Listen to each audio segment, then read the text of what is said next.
Um, Look, first and foremost, he's a fantastic leader. He's got an aura inside a dressing room, and I think all good leaders have that aura. Michael Clarke certainly has that.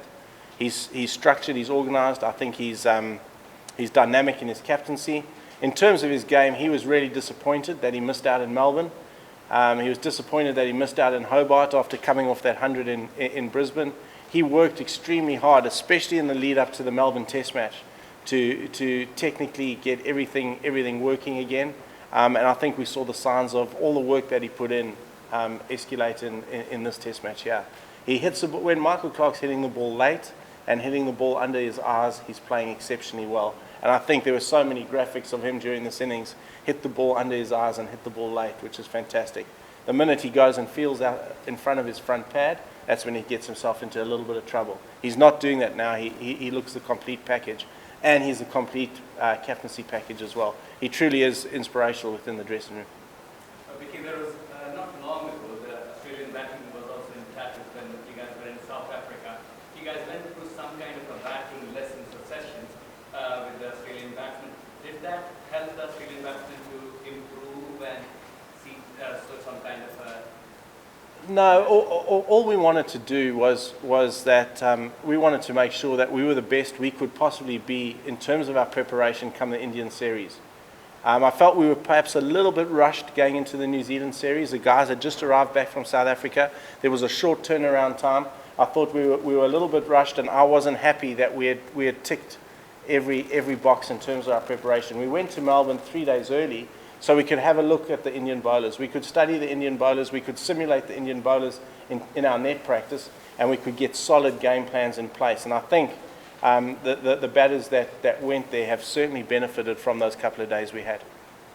Firstly, congratulations, Vicky, and Thank you. Considering the coaching, you have to look at every single Indian batsman when you're planning your attack. What's your plans for Rohit Sharma, because it's almost certain that he's going to come in? Oh yes, are you a selector? You got some inside information. So is that Kohli out or? It's impossible.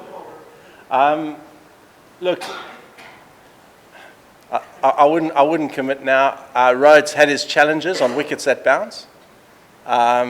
He's going to go into, to pardon the pun, the furnace at the whacker, because there is going to be bounce there. So you know, all I can say, probably just make sure he gets his back foot game in order. But he's a class player. I've watched him play a lot on television, so it'll be interesting. If he gets the nod, be very interesting. You coach in South Africa, Amla, now in Australia. What coaching cricket is not to do with mental. What is the cultural difference between two sets of players and being asked to, have been forced to change with your own coaching? Oh, look, you know, as head coach, I've got to create an environment for the players to go out and perform. And we're a very happy dressing room at the moment. You know, people have always said to me, we need to create a culture. Well, there's only one thing that creates culture, and that's winning. Because when you're winning, everybody in the dressing room is extremely happy, and the side's going well. And the side's going very well at the moment. Culturally, the dressing room is exactly the same as the South African dressing room. Characters are exactly the same. I think South Africans and Australians are very close in terms of personalities. So it wasn't a huge shift in terms of that. We've got some very, very good players inside our dressing room at the moment, and it's going to be exciting down the years to work with players of that calibre.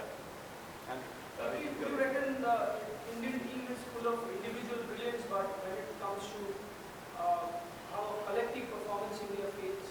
No, I'd never say that. I think you look at a team that's the current World Cup holders, and a team that got to #1 in the world. I would never ever say that they're a team of individuals. There is a lot of really good individual players, but over the last couple of years they've certainly played as a team because they've had some huge success as a side. So no, I wouldn't say that at all.